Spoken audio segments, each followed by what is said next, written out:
low cloud moving in once again, thick enough for some patchy drizzle, but clearer skies out towards the south and west, where we'll see a few mist and fog patches first thing.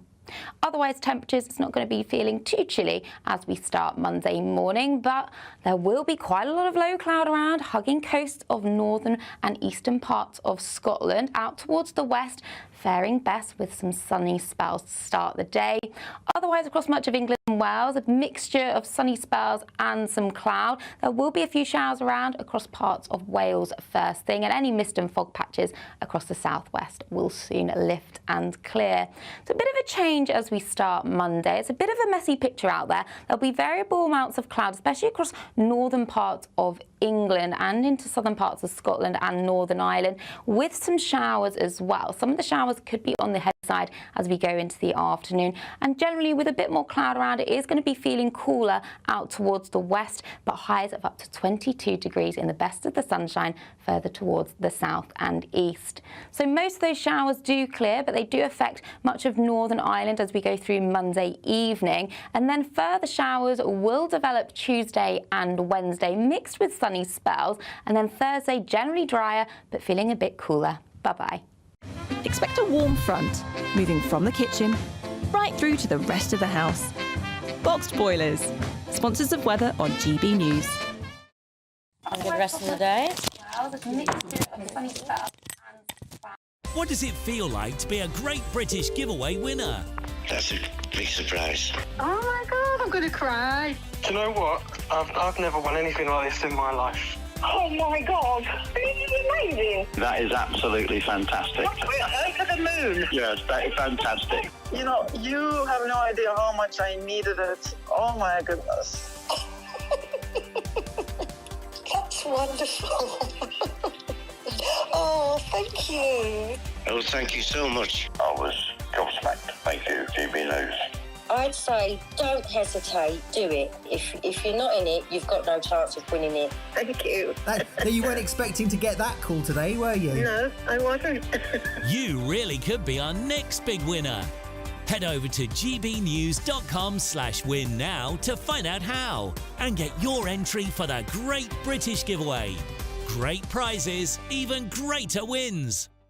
Good Afternoon Britain isn't just about us. The wonderful thing about this programme is it's about everyone watching. It's an interactive programme. Well, there absolutely is something to see here, and we're going to be talking about it more. Whether it's breaking royal news, please bring us up to date, or indeed a particularly punchy speech in the House of Commons. Very, very curious. We bring it to you live, and then we bring you live reaction as well. That's Good Afternoon Britain, weekdays from midday. Only on GB News, the People's Channel, Britain's news channel. Mornings don't have to be tiresome, especially if you have the right company. Wake up to news as it happens, opinion and debate, and of course, a little bit of entertainment too. Because when the kettle's on, we're on. That's Breakfast on GB News, a show worth waking up for. Every morning from 6 a.m. Only on the People's Channel, Britain's news channel. We'll spread the news, you spread the word. From the school run to the home run, watch a new show for all of Britain. So he can say whatever he wants. A straight talking show where all voices are heard. And, you know, when are we going to stop talking about smashing the gangs and actually do it? With the stories that matter from every part of our country. There's a bit of a crash landing there for your Chancellor. Bold, fearless and standing up for you. That's me, Martin Daubney, 3 p.m. till 6 p.m, weekdays, here only on GB News. The People's Channel, Britain's news channel. It's Patrick Christie's Tonight, and here we do things differently. It's explaining the absolute madness of this, doesn't it? It's explosive. I mean, this is very good. It's lively. 850. Your government sat there short and it did nothing. It's controversial. And the Middle East has been in turmoil since before I was born. It's everything you need to kickstart your evening. Everyone's had their Weetabix tonight. I love to see it. That's Patrick Christie's Tonight, weeknights from 9 p.m. Only on GB News, the People's Channel, Britain's news channel.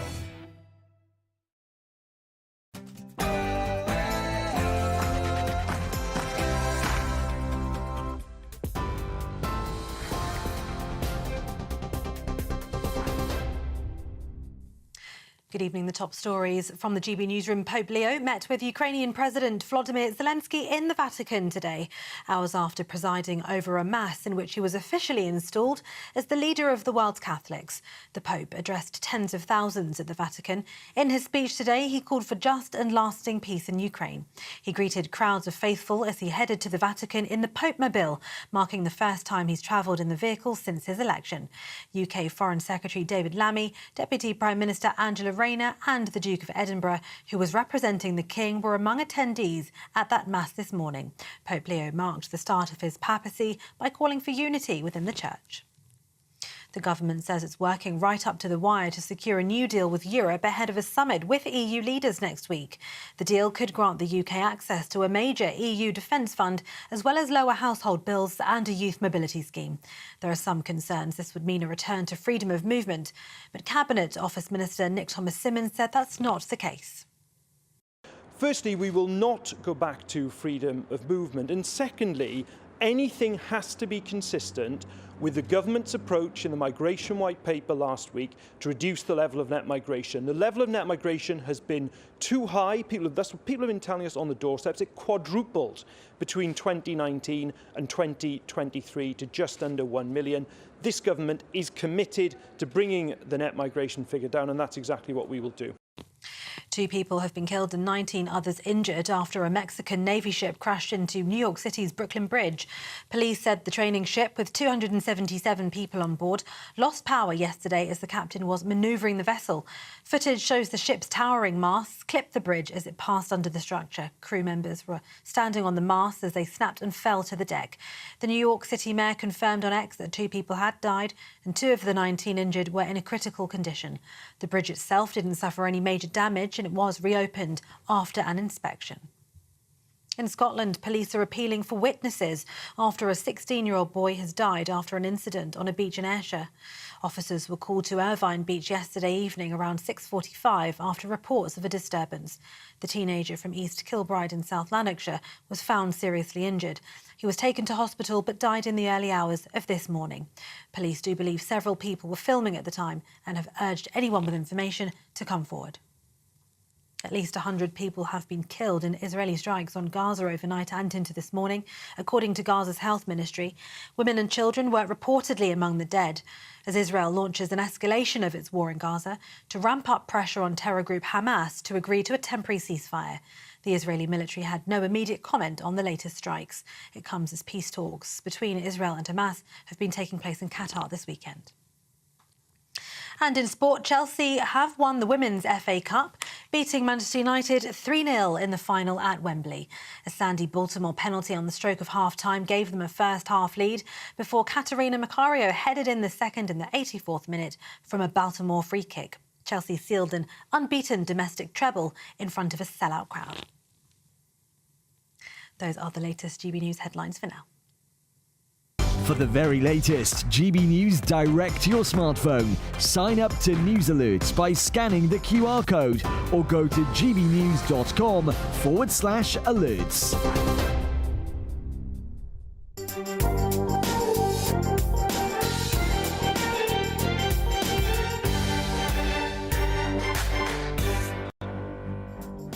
Good morning and welcome to the Camilla Tominey Show. A big week in Westminster this week with the Prime Minister preparing for tomorrow's Brexit summit and the government celebrating unexpected growth, would you believe?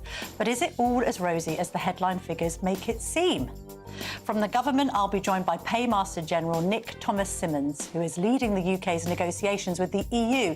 Is the summit going to be a sellout and a surrender?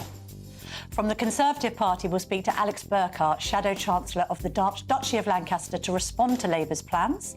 Lord Frost, Boris Johnson's former chief Brexit negotiator, will be here to give me his forensic assessment of the Prime Minister's push for an EU reset and whether Labour is actually trying to reverse the referendum in secret.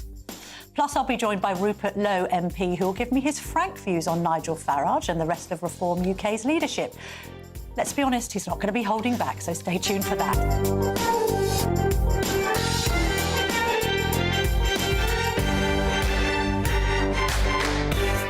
Nick Thomas-Symonds, the Minister for the Cabinet Office, Paymaster General and the Minister for the Constitution and European Union, joins me now. Lovely to see you this morning, Minister, on what I know is going to be a very busy week for you and your department. Tell me this, though. In a written question in September 2024, you said, and I quote, "We have no plans for an EU-wide youth mobility scheme, and there will be no return to freedom of movement." In the same month, the Prime Minister also told reporters that he had, quotes, "no plans for a youth mobility scheme." You have now got a plan for that, so were you lying or...? So, firstly, Camilla, it's very good to join you on your show, as always. Always a pleasure on a Sunday morning. Before I just come to that specific point, just to say that I'm working very hard at the moment, right up to the wire, to deliver for the United Kingdom and to try to deliver a deal tomorrow that's going to give us more secure borders, that's going to give us lower household bills, and is also going to be good for jobs, good for investment in the United Kingdom. But I'm pleased to take a break out of that to come on to your show. In relation to youth mobility specifically that you've asked me about, I've also said that we would be open to sensible EU proposals. I've been saying that for some months. But firstly, we will not go back to freedom of movement. And secondly, anything has to be consistent with the government's approach in the migration white paper last week to reduce the level of net migration. The level of net migration has been too high. That's what people have been telling us on the doorsteps. It quadrupled between 2019 and 2023 to just under 1 million. This government is committed to bringing the net migration figure down, and that's exactly what we will do. But it is a form of free movement, isn't it? It's the free movement of European students. And you had ruled it out in September. It isn't freedom of movement. We have 13 existing youth mobility schemes. We've got a youth mobility scheme with Uruguay, for example. Nobody suggests we've got freedom of movement with Uruguay. I've said it has to be smart. It has to be controlled. That absolutely isn't freedom of movement. And it will also give, by the way, opportunities for young people here in Britain to experience different cultures, to go abroad to work, to go abroad for study. But that is just one aspect, Camilla. What we will be looking at today in these final hours is this deal overall in the national interest, overall in the interests of the British people, and we will only sign it if it does. Can you guarantee that no money is going to be handed back to Brussels? There's some reports in the papers this morning that the French particularly are asking money for our participation in any defence and security pact. So we consider individual programmes on their own merits, on the basis of value for money and what's in the UK interest. So, for example, the last government agreed to pay money into the Horizon and Copernicus programmes. Now, that clearly has benefit for the United Kingdom. We supported it in opposition. I was at a project at Imperial College London, not too far from here, only a few weeks ago, to see some real cutting-edge research that keeps our university sector world leading, which it is. So we would be looking at, on an individual and particular programme, is it value for money, and is it going to deliver for the British people? So we will be playing... That's a very hard-headed approach we take. I call it a ruthlessly pragmatic approach. OK, but we are going to be paying more money back to Brussels. No, we look at individual programmes as to whether... We're not talking about the general EU budget. What we're talking about here are where there are specific programmes that are in the national interest. We are already, as a government, doing that. The previous government did that too. And it's not about handing money back. What it's about is benefit. And the Horizon, the money we put into Horizon research, I wouldn't describe that as money back to Brussels at all. That is money into a collective programme that is a huge benefit to Britain, and that's the test we will always use right across this. But my question is this: are we going to be paying more of British taxpayers' money into this system now because of this deal than we were last week? No, not into the... There's a distinction between... Not that we're talking about the general EU budget. What we will make whether it's when we come to the end of this process and we're in the vital final hours, is if there are specific programmes we think are in the national interest. It's not about handing money sort of back into something. It is about making a judgment for benefit for the United Kingdom. And that is, it's a sensible, pragmatic, I call it ruthlessly pragmatic approach. Can we deliver benefits to the United Kingdom? And that's the test we're going to use. But again, I repeat, nothing is agreed until everything is agreed. Right, we've heard that before. Forgive me, though, and I know you've been working hard on this, and I know you're a well-respected minister, but are you really somebody who can act in the national interest when, in recent years, both you and Keir Starmer wanted a second referendum which would be absolutely against the national interest because it would have betrayed a Brexit vote that was voted for by 17.4 million people in this country? And yet you and the Prime Minister campaigned against that democratic mandate time and time again. So do you really know what's in the national interest? It's this Prime Minister that delivered the trade deals that those who advocated for Brexit in those years absolutely couldn't. So it was Boris Johnson who said that he would secure a trade deal with India by Diwali. He didn't say which Diwali, to be fair, but he completely failed to deliver it. It was numerous previous Conservative Prime Ministers after the Brexit vote who said they could deliver a trade deal with the United States, but didn't. So when we talk about the independent trade policy, the post-Brexit independent trade policy, the Prime Minister who has delivered the deal with India, huge advantage to Scotch whisky exporters. I was in Scotland hearing all about that on Monday.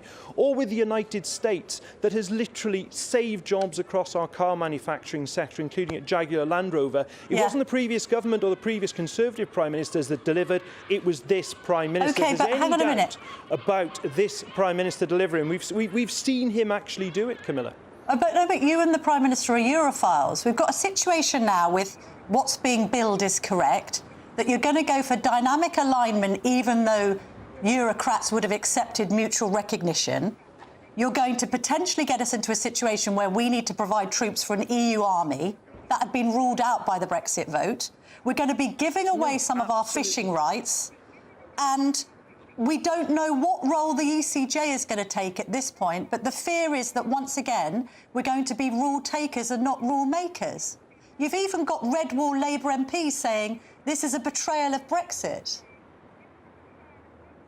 It really isn't. It's about making Brexit work. And whether it's the Prime Minister, myself or the rest of the government, we've moved on from the debates of the past. And my sense going around the country is the country has as well. This is about a hard-headed assessment of what is in the UK interest in the mid-2020s, not the debates of 9, nearly 10 years ago for the referendum. And what we will be delivering, let's just take standards at the moment, because you've just raised the issue of standards. What we do is we go into negotiations to protect Britain's high standards. That's exactly what we did in the negotiations with the United States, where it makes sense to have common alignment on standards because it delivers jobs and growth for the British people. Of course, we take a pragmatic view, but to your point... Why not mutual recognition? This idea of a European army that you've mentioned, absolutely not. What we are doing in terms of defence and security is taking into account we've had a return to war in Europe in 2022. Europe has to step up on defence. That's what this government is doing, investing 2.5% of GDP in defence by 2027. It is absolutely in our national interest to be working closely with European partners at a time when war has returned to our continent, but working very closely as well with the United States and using our special relationship with the United States, which is exactly what the Prime Minister has been doing so well, putting Britain back on the world stage. But why not mutual recognition? Why dynamic alignment? Well, Look, what I'm talking about in terms of standards, and I'm sure you'll appreciate, Camilla, it's not in the British national interest in these final hours for me to negotiate across your show, important though it is on a Sunday morning. What we have said in terms of standards is our starting point is what is in our national interest. We are a high standards jurisdiction. That is what we defended when we were negotiating with India, when we were negotiating with the United States. And this is our sovereignty that we are exercising. Sovereignty to have these different trade deals. Our sovereignty that we are exercising in terms of where we choose common alignment on standards, but it's for jobs, growth and putting money in people's pockets. Nick Thomas-Symonds, thank you very much indeed for joining us this morning. Coming up next, we're going to be speaking to Alex Burghart, the Shadow Chancellor of the Duchy of Lancaster, and David Frost, the guy who negotiated the original withdrawal agreement. Don't go anywhere, we'll be back in just a jiffy.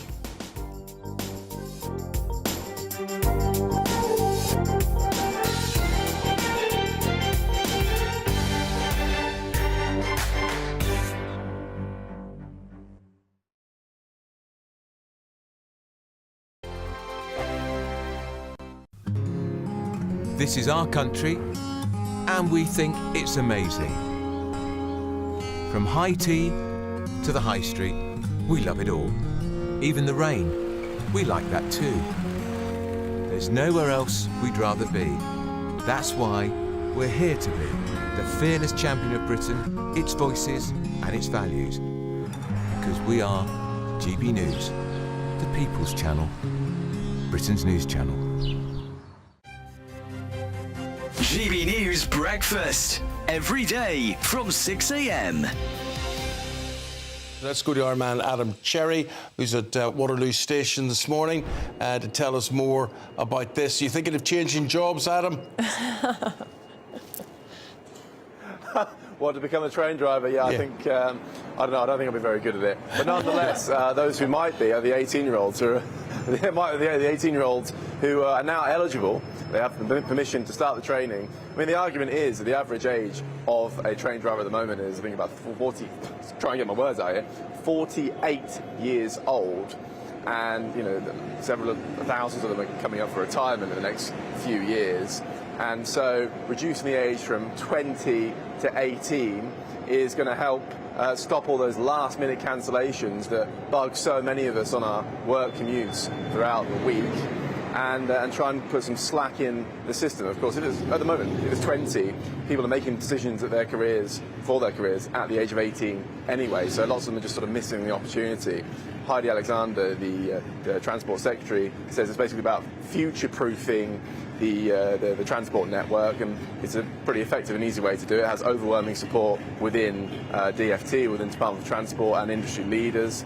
I'll just read you a quick quote from Mick Whelan, who is the General Secretary of ASLEF, which is the Train Drivers Union. At the moment, young people who want to become train drivers leave school at 18, get other jobs, as I was saying, and miss out on an industry. Miss out as the industry doesn't wait around until they turn 20 to find a career. So hopefully it'll stop all those last-minute cancellations which annoy everyone so much. Thanks, Adam. Appreciate it. Looks a nice day where he is there. Yeah, looks lovely, doesn't it? I think it is cold, though. GB News, the People's Channel. From the school run to the home run, watch a new show for all of Britain. He can say whatever he wants. A straight-talking show where all voices are heard. And, you know, when are we going to stop talking about smashing the gangs and actually do it? With the stories that matter from every part of our country. There's a bit of a crash landing there for your Chancellor. Bold, fearless and standing up for you. That's me, Martin Daubney, 3 p.m. till 6 p.m, weekdays, here only on GB News. The People's Channel, Britain's news channel.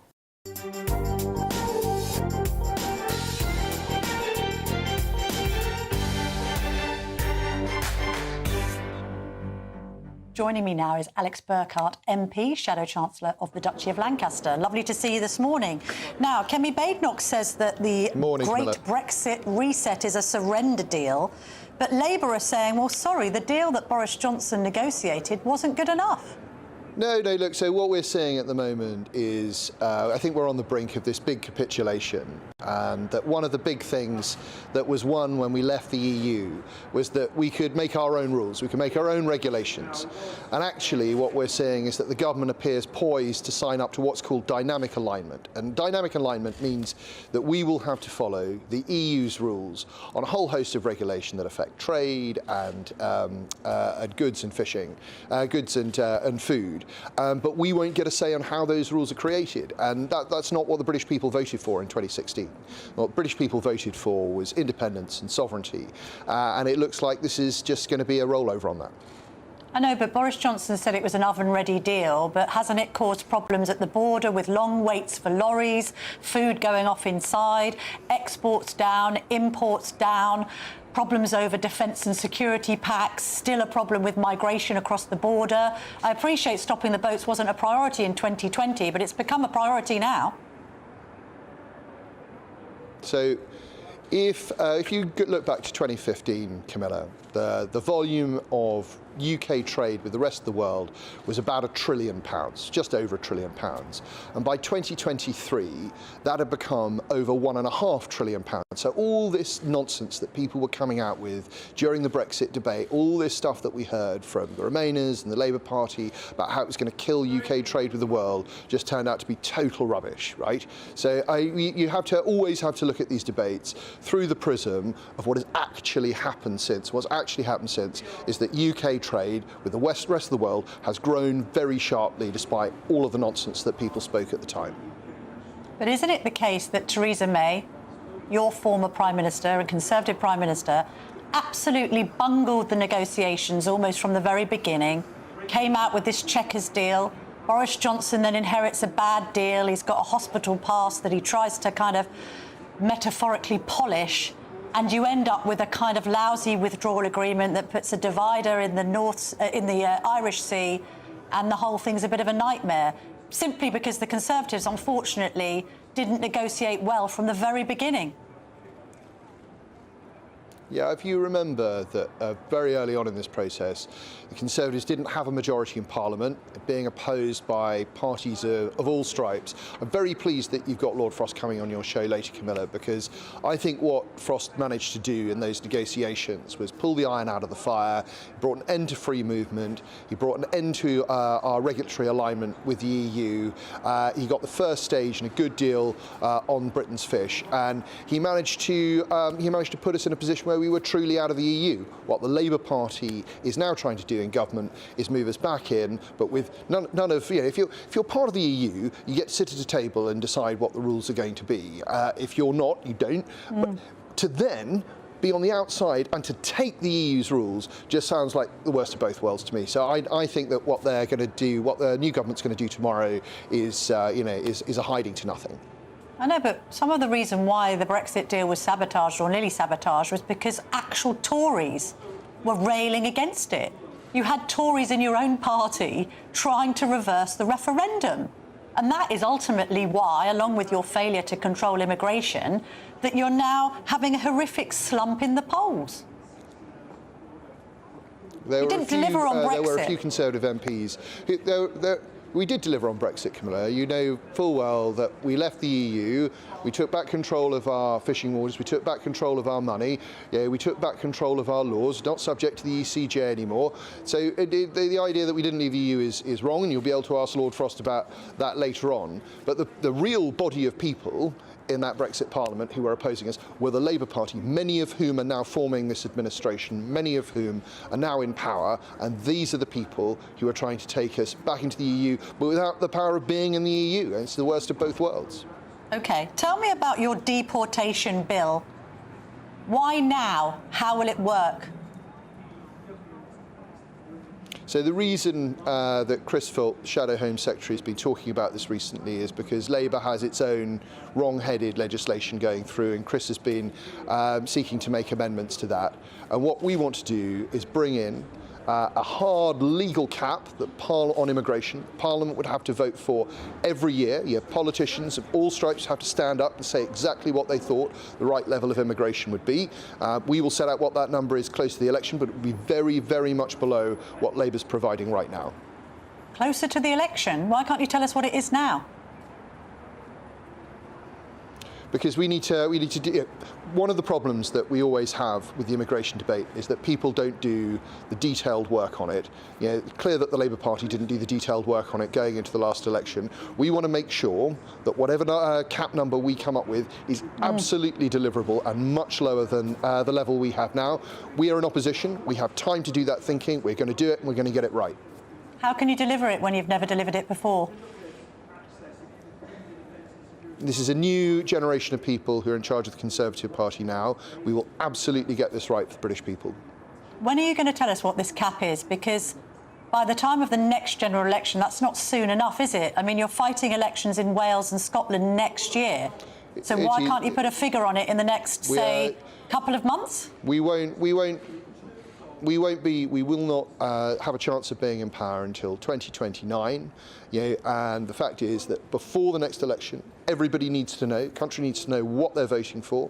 We will set that out well in advance of the general election so that people have a real choice between a Conservative Party, who has an actual plan to bring down immigration to much lower levels, and a Labour Party that is going to allow it to spiral off into the stratosphere.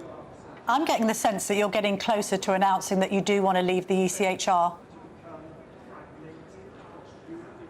What makes you think that, Camilla? Because there's a lot of rhetoric in Tory circles about moving in that direction. I think you've acknowledged that Robert Jenrick has had huge cut-through on that compared to Kemi Badenoch. And in order to deport the number of people you're wanting to deport and actually control the borders, it might be your only option. Also, you've hinted at it because you've put an amendment on Labour legislation to try and disapply parts of it to immigration policy. So that's 5 good reasons why you might do it. And the 6th reason will be because you've got Nigel Farage and Reform breathing down your neck, beating you in the polls at every turn, and you're not trusted to bring the numbers down. So in the leadership contest, Kemi was very clear that we would probably have to leave the ECHR, but that we weren't going to leap forward to have a policy without having gone through all of the legal issues that are at stake. One of them, for example, which people don't talk about enough, is the failure of the Refugee Convention, which was drawn up after the end of the last war and is now hopelessly out of date. And that has actually been one of the reasons why the UK government has lost court cases over trying to deport people. We need to get everything out, put it on the table and get it right so that there is something that will actually work. We have enough of people just making headline announcements. This has got to be a plan that really works, and we have got the right legal minds on it. We're going to get a solution, and we're going to be able to deliver it after the next election. Even the Prime Minister is now saying that he regards Reform to be the unofficial opposition, but the real opposition. He's right, isn't he? Absolutely not. We are the second largest party in the House of Commons. We still have far more councillors than Reform. We are the challengers to this government. We're still. How many councillors do you have compared to Reform? Yes, we do. Yes, we do. How many do you have? I think we've got about 5 times as many councillors across the country as Reform do. We had a very bad set of local elections earlier this month. No one's denying that, but we still have a huge number of councillors across the country. We're still the second largest party in Parliament. And as you see time go along in this Parliament, you'll see that there is only one major party that has a clear plan for the country that it can deliver on. You'll see a Labour Party that is failing to deliver for British businesses and British people, and you'll see a Reform that is just chasing headlines but not coming up with clear and detailed proposals. And yes or no question to finish, Mr. Burghart. Yes or no question to finish. Will you accept Rupert Lowe into your party? Yes or no? I greatly respect Rupert Lowe, and I think he's been given a very, very hard time by Reform. That would we consider everyone's application to the Conservative Party, but as so it's far not as a I'm no, aware, is it? Rupert has not made. It's no, it's not a no. But is I don't it know that Rupert qualified will want to join. I don't. I think that we would look very closely and carefully at any application from Mr. Lowe should he wish to make one. Interesting, Alex Burghart. What a note on which to finish. With that bombshell, thank you very much for joining me this morning. As Alex Burghart just alluded to there, I've got Lord Frost coming on the show next. He's the one who negotiated the withdrawal agreement on behalf of Boris Johnson's government. So what he's got to say about this great Labour EU reset is going to be worth watching. This is the Camilla Tominey Show, only on GB News.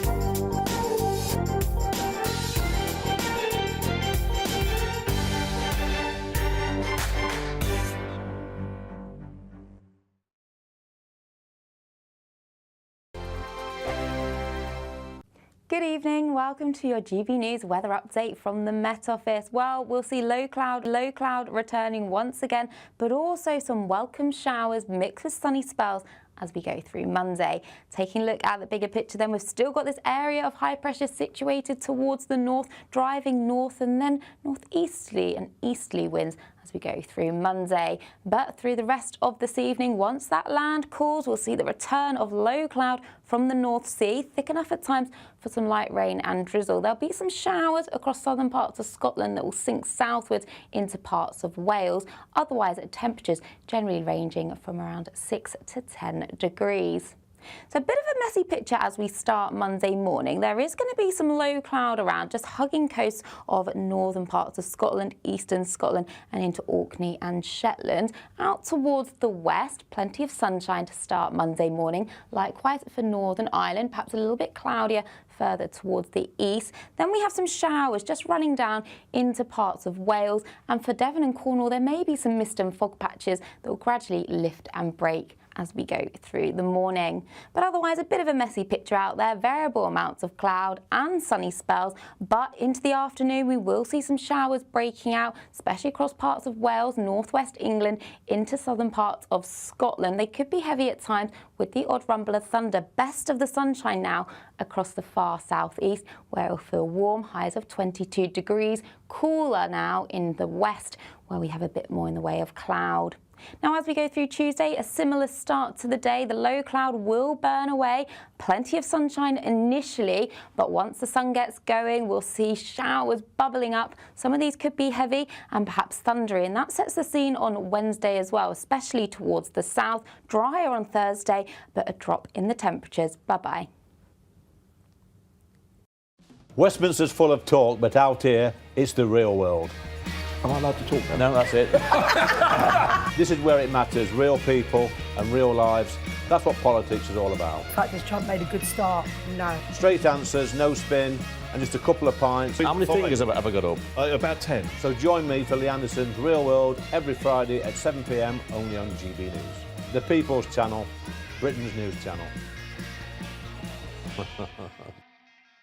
Good afternoon, Britain isn't just about us. The wonderful thing about this programme is it's about everyone watching. It's an interactive programme. Well, there absolutely is something to see here, and we're going to be talking about it more. Whether it's breaking royal news, please bring us up to date, or indeed a particularly punchy speech in the House of Commons. Very, very curious. We bring it to you live, and then we bring you live reaction as well. That's Good Afternoon Britain, weekdays from midday. Only on GB News, the People's Channel, Britain's news channel.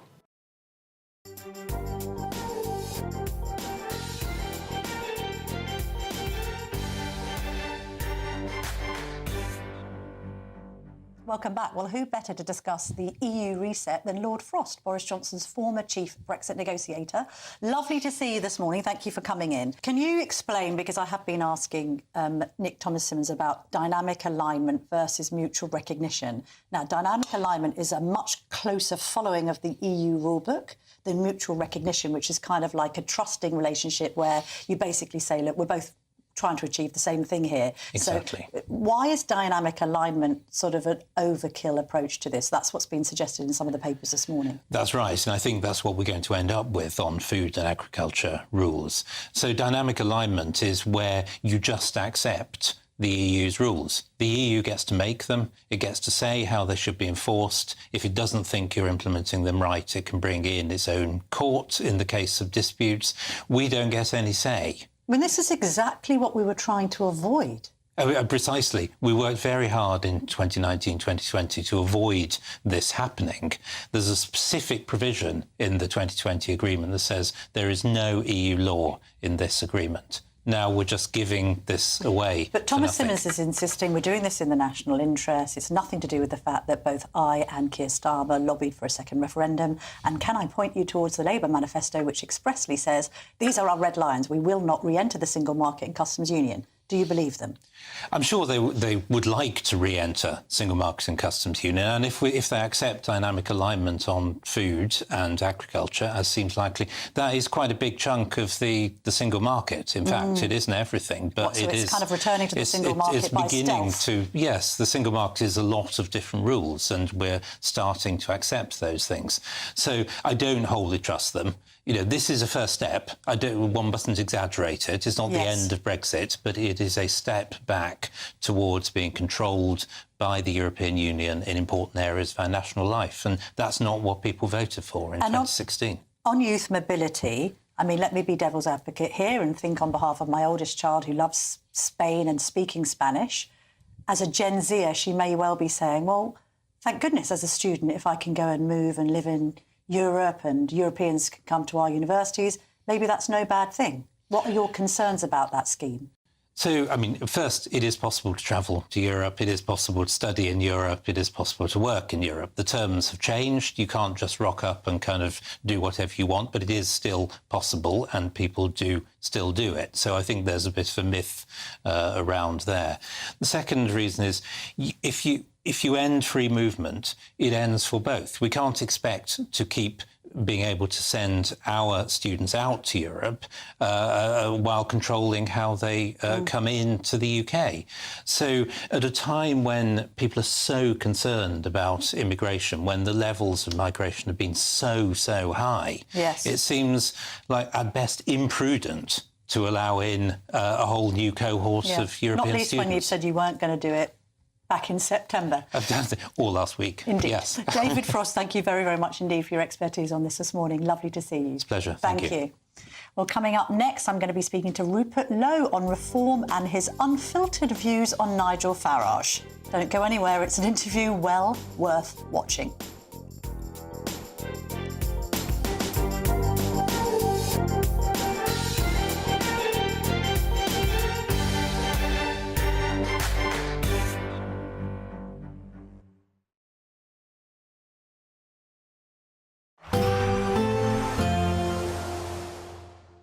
Can't wait to get in that sea. Lovely and warm. Just like the feeling of having great travel insurance. All Clear Travel Insurance sponsors GB News Travel Destinations Forecast. Hello. Well, looking further afield, there's plenty of sunny spells across Europe, but also some thunderstorms breaking out with an area of low pressure. So across parts of Madeira, the Canary Islands, dry, fine, sunny spells. But we do have this area of low pressure, and across parts of Spain, northern Portugal, there will be some heavy and intense downpours, similar across parts of northeastern Europe as well. And that theme continues with sunny spells, but some showers too that could be heavy. All Clear Travel Insurance sponsors GB News Travel Destinations Forecast. Exciting news. Every Friday, my Patrick Christie's Tonight Show is going to have a twist to it. We're welcoming some special guests. You. That's right, on Fridays I'm going to be doing my show in front of a live studio audience because this show is about you and what you have to say. It's going to be the same big debates, same big topics, same big opinions. But every Friday night at 9 p.m, you are invited to come on down to Patrick Christie's Tonight to be a part of the action. Only on GB News, the People's Channel, Britain's news channel. Join me, Nana Akwe, for an informative, interactive news programme with a difference. It's fun. No, he didn't say that, Dave. I'm so surprised. I think there's an element of truth to that. Join me from 3 p.m. every weekend, only on GB News, Britain's news channel. From the school run to the home run, watch a new show for all of Britain. So he can say whatever he wants. A straight talking show where all voices are heard. And, you know, when are we going to stop talking about smashing the gangs and actually do it? With the stories that matter from every part of our country. There's a bit of a crash landing there for your Chancellor. Bold, fearless and standing up for you. That's me, Martin Daubney, 3 p.m. till 6 p.m, weekdays, here only on GB News. The People's Channel, Britain's news channel. Mornings don't have to be tiresome, especially if you have the right company. Wake up to news as it happens, opinion and debate, and of course, a little bit of entertainment too. Because when the kettle's on, we're on. That's Breakfast on GB News, a show worth waking up for. Every morning from 6 a.m. Only on the People's Channel, Britain's news channel. We'll spread the news, you spread the word. Hi, I'm Michelle Dewberry, and my show is your opportunity to cut through all the noise and dive in headfirst to some robust debates. Ideas clash. Situation, isn't it? No, because the failure is you're deliberately avoiding my point. Nothing's held back, And if you think this is the end of it, wait for more. and we do not shy away from the difficult stuff. Sometimes I want to shake people and say, if only you understood. So join me on Jubes and Kerr weeknights at 6 p.m. only on GB News, Britain's news channel. We're proud to be GB News, the People's Channel, and as you know, we always love to hear your views. Now, there's a new way of getting in touch with us at gbnews.com/yoursay. By commenting, you can be part of a live conversation and join our GB News community. You can even talk to me, Bev Turner, or any of the members of the GB News family. I'm Christopher Hope. From pop stars to politicians, I'll interview anybody in a pub who's got a political opinion. Join me every Friday on Spotify, Apple Podcasts, YouTube or gbnews.com, or wherever you get your podcasts. This is GB News, the People's Channel.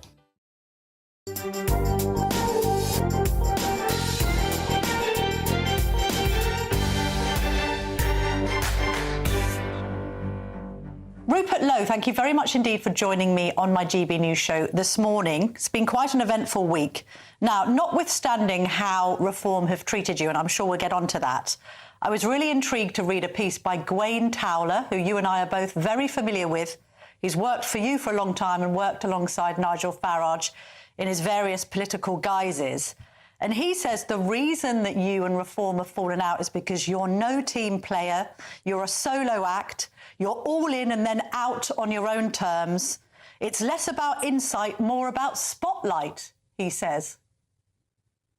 I don't think that's true, Camilla. I mean, as you know, Gawain is one of Nigel's loyal attack dogs, even though he was treated quite badly, I think, by the party himself. But again, like a lot of these people, they're probably hoping for a seat in due course.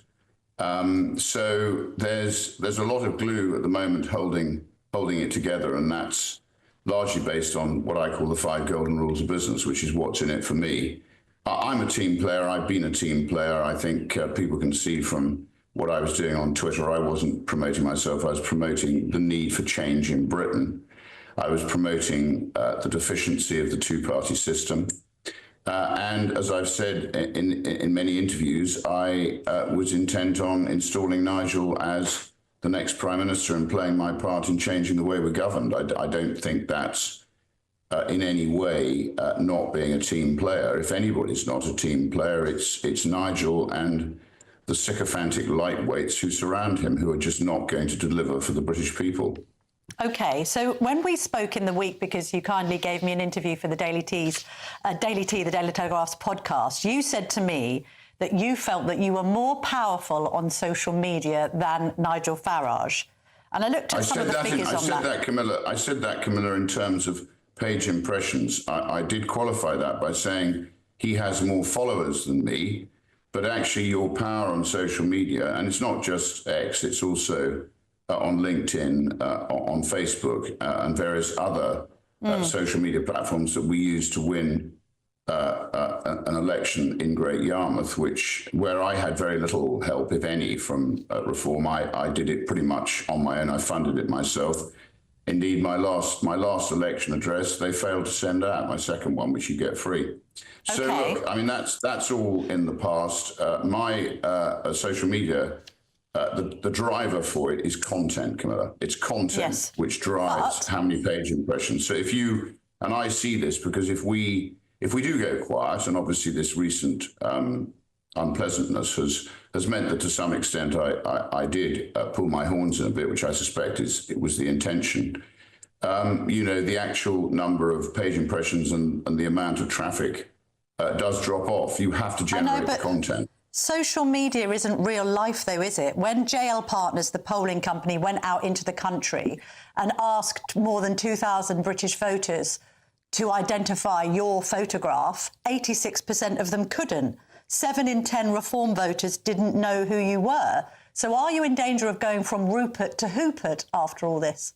Well, if that's the case, Camilla, I mean, I was in football for quite a long time, and I actually spent quite a long time trying to make myself less well known, because I, as you may be surprised to hear, I actually prefer a bit of anonymity. But I'm now up in if you like, in the highlights, or with the grease paint on, and I'm now intent on, having been badly treated, it's made me even more determined to do what I think needs to be done. Because as I think I've said to you in the past, I think it was on Thursday last week, if we don't change the way we're governed by 2029, I think Britain will self-immolate. So tell us what you are going to do. What are you going to do next? I mean, I'm not interested in some irrelevant survey, so let's park that one. All right. It is what it is, and it doesn't make any difference to what's going on. And if you and people like you and many of my colleagues in Parliament, I don't think fully understand the power of social media. It is incredibly powerful.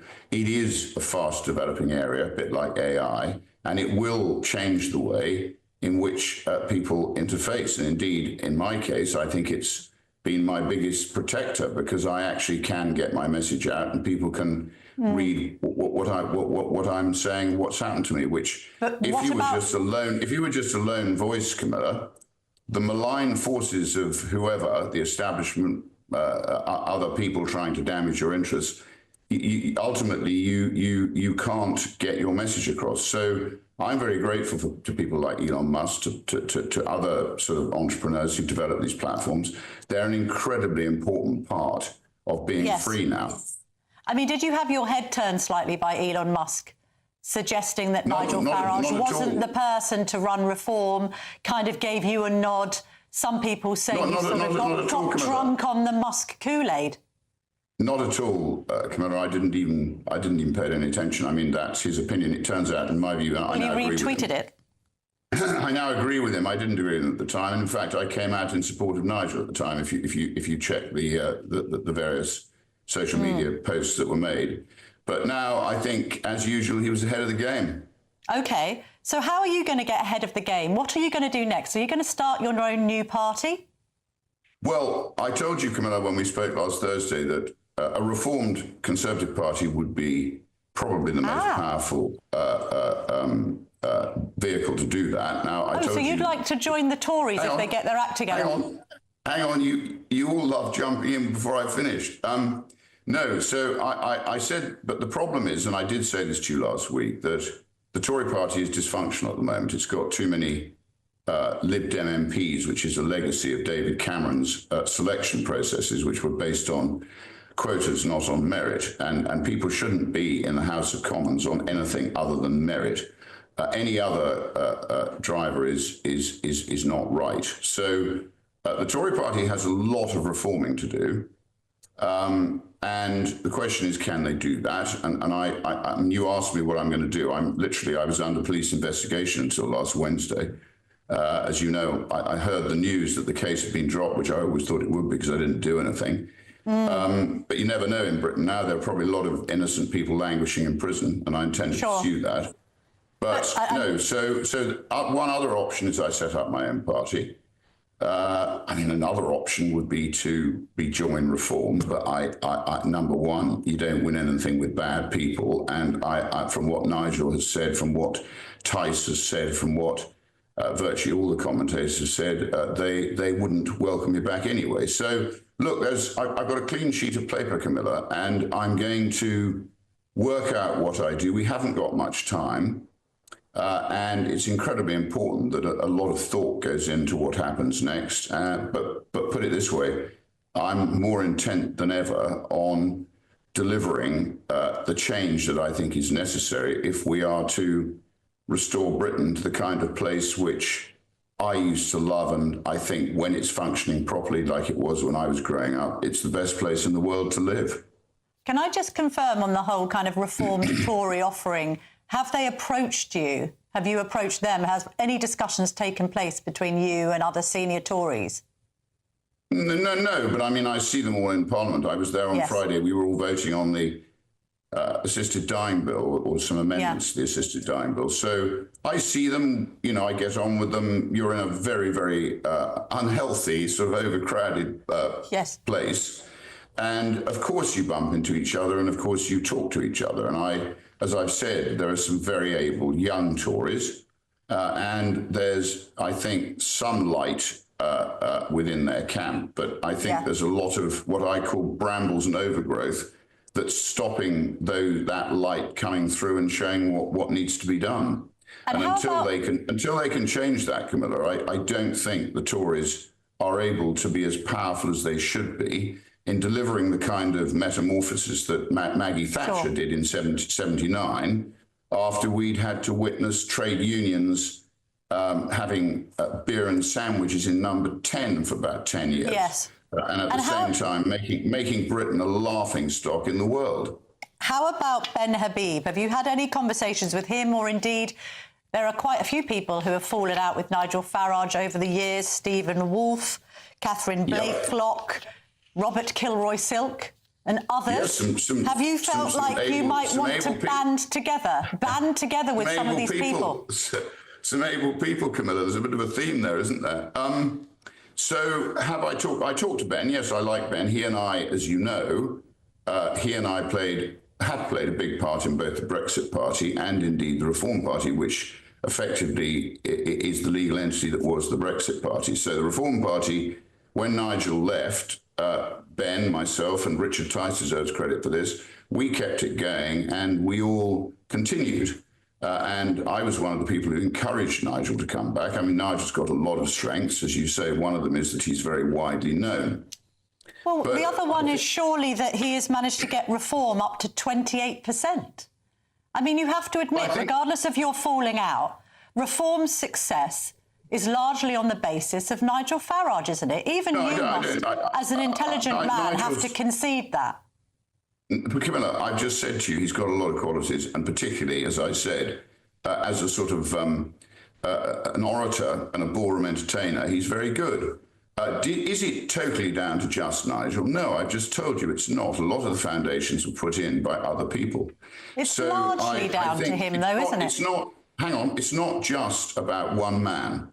And this country is not going to be sorted out by one man. And it's certainly not going to be sorted out by one man unless he's surrounded by other able people in the form of a shadow cabinet. And he develops proper policies, proper structure, and a plan to sort out the malign legislation which is built up under Blair, Cameron, and all the other lightweight prime ministers that we've had really since since Maggie, really. I mean, I as you know, I sort of discount John Major as a sort of blip, but he should never have won that election in '92 with his soapbox. But there we go. We would have had Neil Kinnock as the alternative. We probably never had another socialist prime minister in Britain's history. But look, that's all in the history books now. But so no, it's not about one man. It's not about. It's about a group of people. And if you look at what Maggie did, the philosophy didn't come from just Maggie. It came from a group of people, and it came from the fact that they understood that Britain had been deeply damaged by a socialist sort of I know, but then Callahan sort of period of government. I know, and it had to have radical change, which it did. And look. Yeah, but to bring the conversation full circle, this is what I mean, Rupert Lowe, when I ask you, are you going to start up your own party? You've just pointed out that Margaret Thatcher couldn't do it by herself. Nigel Farage can't do it by himself. Rupert Lowe can't do it by himself. Well, he can't, and he, at the moment, it is, as I've said, the cult of Nigel, and if he doesn't change that, he definitely won't deliver for the British people, and that's my opinion now. And you won't change that, and equally, you don't win anything with bad people. So, I think what they've done to me, Camilla, was using the very lawfare that reform was intent on getting rid of, and that's just poor action. All right, Rupert Lowe, for time reasons, we do have to leave it there, but thank you very, very much indeed for joining us.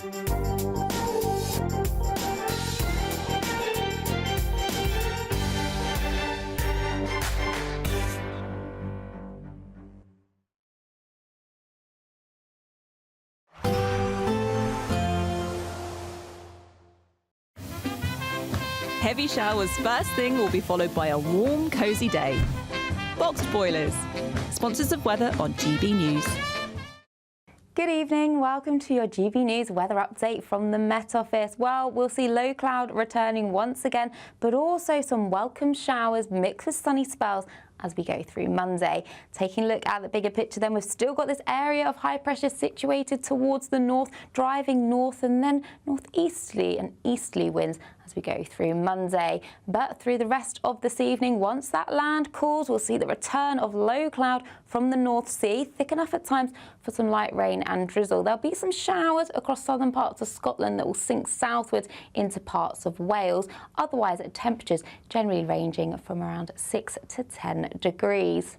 So a bit of a messy picture as we start Monday morning. There is going to be some low cloud around, just hugging coasts of northern parts of Scotland, eastern Scotland and into Orkney and Shetland. Out towards the west, plenty of sunshine to start Monday morning. Likewise for Northern Ireland, perhaps a little bit cloudier further towards the east. Then we have some showers just running down into parts of Wales. And for Devon and Cornwall, there may be some mist and fog patches that will gradually lift and break as we go through the morning. But otherwise, a bit of a messy picture out there, variable amounts of cloud and sunny spells, but into the afternoon we will see some showers breaking out, especially across parts of Wales, northwest England, into southern parts of Scotland. They could be heavy at times with the odd rumble of thunder. Best of the sunshine now across the far southeast, where it'll feel warm, highs of 22 degrees, cooler now in the west, where we have a bit more in the way of cloud. Now, as we go through Tuesday, a similar start to the day. The low cloud will burn away. Plenty of sunshine initially, but once the sun gets going, we'll see showers bubbling up. Some of these could be heavy and perhaps thundery, and that sets the scene on Wednesday as well, especially towards the south. Drier on Thursday, but a drop in the temperatures. Bye-bye. There will be a light breeze in the morning, leading to a warm front. Boxed heat pumps, sponsors of weather on GB News. Join me, Nana Akweer, for an informative, interactive news programme with a difference. It's fun. No, he didn't say that, though. I'm so surprised. I think there's an element of truth to that. Join me from 3 p.m. every weekend, only on GB News, Britain's news channel. If you want your news to be straight talking... This is a nightmare for the Conservatives again. Down to earth. It's not just Nottingham where this is happening, is it? And most importantly, honest. Hard-working, middle-class taxpayers, they'll get their book thrown at them. Then catch me, Martin Daubney, Monday to Friday, 3 till 6 p.m. on GB News, Britain's news channel. Someone is going to win the biggest prize package to date, and that someone could be you. Driving away in this Elnag Baron 560 motorhome. It has plenty of room for your family of 4. Comes complete with kitchen, bathroom, and all the space you'll need for life on the road. Plus, we'll also give you a further £5,000 in tax-free cash to spend however you like. For another chance to win the lot, text WIN to 63225. One entry costs £2.50 plus one standard network rate message, or text BONUS to 63225. 5 entries cost £5 plus one standard network rate message. Go to gbnews.com/.